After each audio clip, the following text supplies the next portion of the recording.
Good morning, everybody. Danny and Wanda back from Deepsouth Homestead. Guys, it's that time of the year again. You know, sometimes I think it's coming earlier and earlier every year. All these beautiful blueberries. I mean, wow. We're just amazed at how quickly this come about this year. And I did look back on my records, and it was early last year too. We're just happy. I mean, these things, they're so sweet. Man, are they sweet. And the grandkids got some a couple of days ago. Oh yeah, that's the thing about it is this has been going on for over a week. Yeah, over a week now. Like Wanda said, the grandkids came for Mother's Day and picked. No, they ate. Well, yeah, you're right about that. They did eat.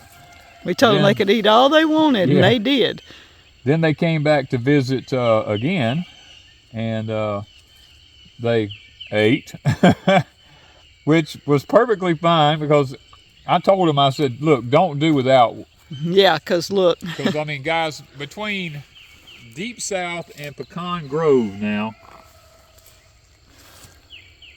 we probably have 80 huge blueberry bushes.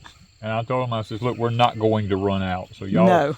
They're supposed to come back and pick maybe this weekend. So that's what I told them. I said, it should be full bloom, everything ready by the weekend. Come get all you want. I told Chris and his wife, you know, I said, look, y'all just come get what you want. Because they are definitely coming in. And now a lot of people's going to say, well, where's your thing to pick at here? With my neck, I can't have anything hanging around my neck right now. So I just pick and drop them in a thing down there. These will go straight to the freezer. We don't, you don't wash blueberries or anything like that.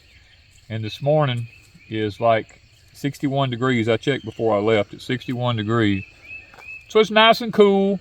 Not a heavy dew this morning. The humidity's a little low this morning, which is perfect picking weather. Now, Wanda and I we used to pick these things and sell them commercially, and we would start at 5 o'clock in the morning.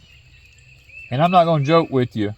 When the humidity's really, really high down here in the Deep South, Wanda and I would have water dripping off of our elbows, literally constantly, for hours on end, picking these things early in the mornings, because when you sell them commercially, the sun can't hit them. You have to pick them before the sun hits them. And they don't want them after the sun gets on them. You know, this particular variety here is the Alapaha. It is one of your first varieties to come in. Now, it's not a very large berry. They're decent size, but they're not your really, really big berries. And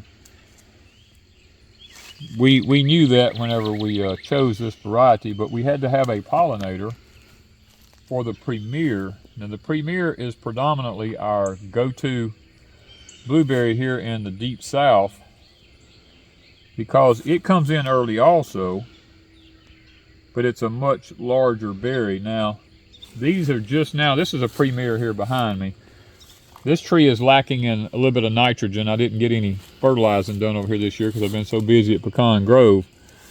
But you can see these are not quite there yet. Most of them aren't, but they're starting to turn. And these, with proper fertilization, will get to be, we call them our granddaddy berries, because literally, you see, they've got more of a powdery look to them than these others do. This is the difference in them right here. These have a kind of a powdery blue look. These are a darker blue.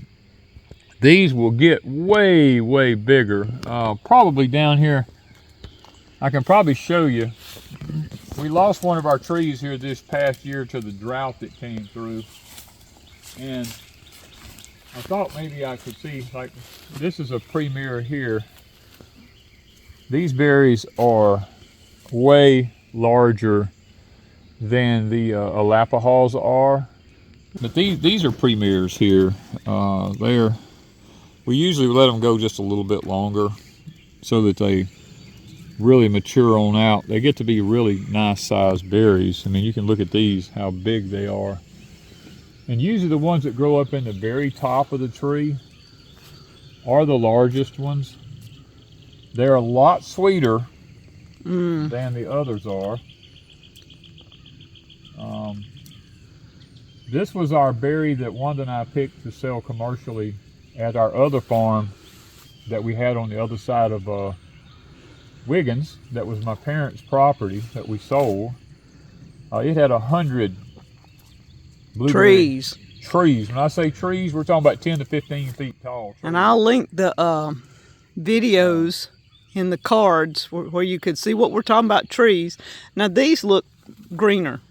Yeah, these up here, what we did is, what I've been doing, let me put it that way, I have red clover that I let grow around these really, really deep each spring, and I don't mow.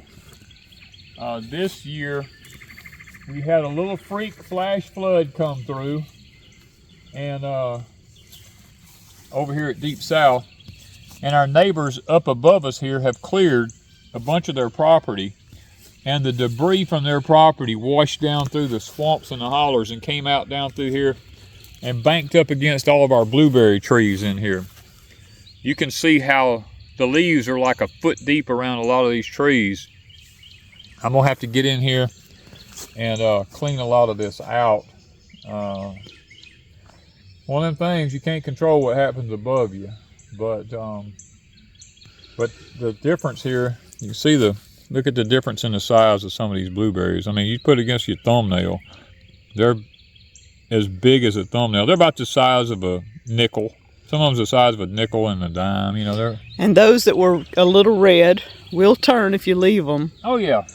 Yeah, when we used to sell them commercially, we couldn't have any red ones in them. I know they were kind of picky, but we had to go through and pick all the red ones out by hand and put them into a separate box and let them set for another probably 12 to 24 hours. You just don't want to leave them any longer than that. And we kept a fan blowing on them. And the next day, when they would come to pick up the berries, it would be the same exact berries that had turned, and they would take them then. But they would not take them that day, you know. So, well, guys, we got some picked. We didn't pick a lot, maybe 3 gallons here. I got to get back over to Pecan Grove. I got to feed my cows and everything. They're used to being fed by now because I'm usually over there a lot earlier in the morning than I am this morning. But we had to stay here and pick some blueberries this morning. Well, guys, we're going to head over to Pecan Grove. Wanda's going to take these inside where she can get them cleaned up here. I'm going to go see if I can get the cows fed. And sorry about the noise in the background, but we got tractors going up and down our road right here. So if you hear that noise, you know what it is. But I got to get out of here and go get busy over at Pecan Grove. Thank you guys from Deepsouth Homestead.